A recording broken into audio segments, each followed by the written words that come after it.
आज हम जिसके बारे में बात करेंगे वो है अर्थ के चारों तरफ पाए जाने वाले मैग्नेटिक बेल्ट के बारे में, जिसे वैन एलन बेल्ट भी कहते हैं या वैन एलन मैग्नेटिक बेल्ट भी कहते हैं। इसका पता वैन एलन ने ही लगाया था with the help of the explorer 1 spacecraft. Explorer 1 spacecraft के माध्यम से ही इसका पता लगाया गया था।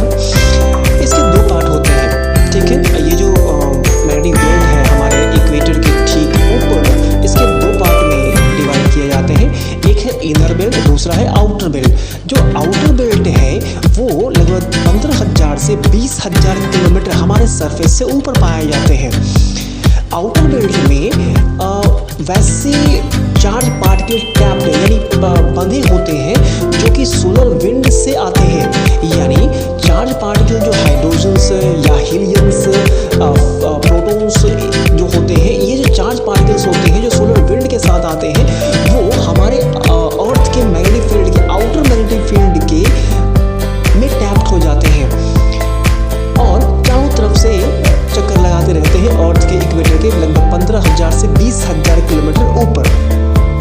इनके पास एनर्जी ज़्यादा नहीं होती। आमतौर पे माना जाता है कि 100 मिलियंस ईवी, इनके पास जो एनर्जी होती है वो hundreds of millions of EV में होती है। वही जो इनर वॉल होता है यानी हमारे अर्थ के मैग्नेटिक फील्ड का जो इक्वेटर के ऊपर है, जो इनर बेल्ट जो होता है, उसकी जो ऊंचाई होती है लगभग 3,000 किलोमीटर होती है हमारे अर्थ के सरफेस पे। इसके पास एनर्जी काफ़ी ज़्यादा होते हैं, 30 मिलियंस ईवी। ये बने होते हैं with the help of photons. माना जाता है कि सोलर सिस्टम के बाहर से जो कॉस्मिक रे आती है, दूसरे के सोलर सिस्टम से जो कॉस्मिक रे आती है, वो कॉस्मिक रे हमारे अर्थ के एटमॉस्फेयर से, आउटर एटमॉस्फेयर से टकराती हैं और वो कॉस्मिक रे जो होते हैं फोटॉन्स में टूटते हैं, न्यूट्रॉन्स और फोटॉन्स में टूटते हैं। और ये जो फोटॉन्स होते हैं हमारे अर्थ के आउटर ऑर्बिट में, यानी कि हमारे मैग्नेटिक बेल्ट के इनर वाले बेल्ट में ये टैप हो जाते हैं और हमारी अर्थ के चक्कर लगाते रहती है, चारों तरफ से चक्कर लगाते रहते हैं। इनके पास एनर्जी बहुत ज़्यादा होता है और ऐसा माना जाता है चाहे वो आउटर मैग्नेटिक बेल्ट हो या इनर मैग्नेटिक बेल्ट हो, उनके पास इतनी एनर्जी होती है कि ह्यूमन सेल्स को पेनिट्रेट कर सकते हैं, उसमें प्रॉब्लम क्रिएट कर सकते हैं। यहाँ तक कि स्पेसक्राफ्ट्स के इलेक्ट्रॉनिक्स कंपोनेंट को भी डैमेज कर सकते हैं। दूसरी बात, क्या आपको मालूम है हमारे अर्थ और सन और हमारे अर्थ और मून के बीच में कितने डिस्टेंस होते हैं? किसी भी खगोलीय ऑब्जेक्ट के डिस्टेंस को हम एवरेज में ही मापते हैं, यानी चूँकि उस ऑब्जेक्ट का एक परिक्रमा पथ होता है, यानी वह ऑब्जेक्ट किसी दूसरे ऑब्जेक्ट की परिक्रमा कर रहा होता है। ऐसी हालत में और वो जो परिक्रमा पथ होता है वो एलिप्टिकल अंडाकार होता है, तो कभी वह ऑब्जेक्ट उस दूसरे जिस ऑब्जेक्ट की वो परिक्रमा कर रहा है उसके नज़दीक वो आता है और कभी दूर चला जाता है।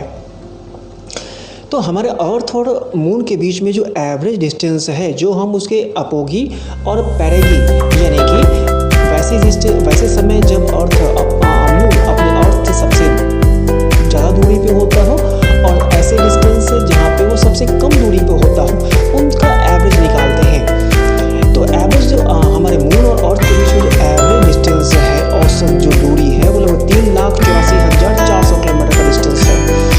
क्या आपको मालूम है हमारा जो मून है, हमारा जो चंद्रमा है, अपनी जगह पर तो घूमता ही है, यानी अपनी ही अक्ष पे वो घूम रहा है, एक गेंद की तरह अपनी अक्ष पे वो घूम रहा है। दूसरा, वो अर्थ की परिक्रमा भी करता है और उसकी जो परिक्रमा है और अपने अक्ष पे जो घूर्णन है, जो घूर्णन यानी कि रोटेशन है और जो रिवोल्यूशन की जो टाइम पीरियड होती है वो लगभग सेम होती है, 27.3 डेज, यानी लगभग 27 दिनों का उसका रोटेशन भी होता है और रिवोल्यूशन भी होता है, यानी परिक्रमा भी होती है और अपने अक्ष पे घूर्णन भी होता है।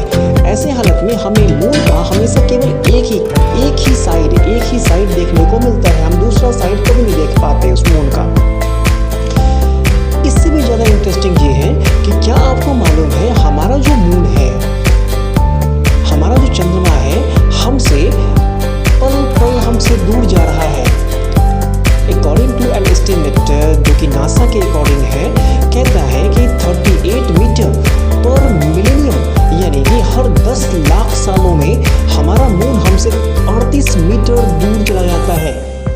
इंटरेस्टिंग बात। तो आज की जो पोजीशन है, और आज से लगभग 10 मिलियन साल, 1 मिलियन यानी 10 लाख साल पहले हमारा चंद्रमा हमसे ज़्यादा नज़दीक था, और आज से 10 लाख साल बाद हमारा चंद्रमा हमसे ज़्यादा दूर होगा। Very interesting. तो ये है आज के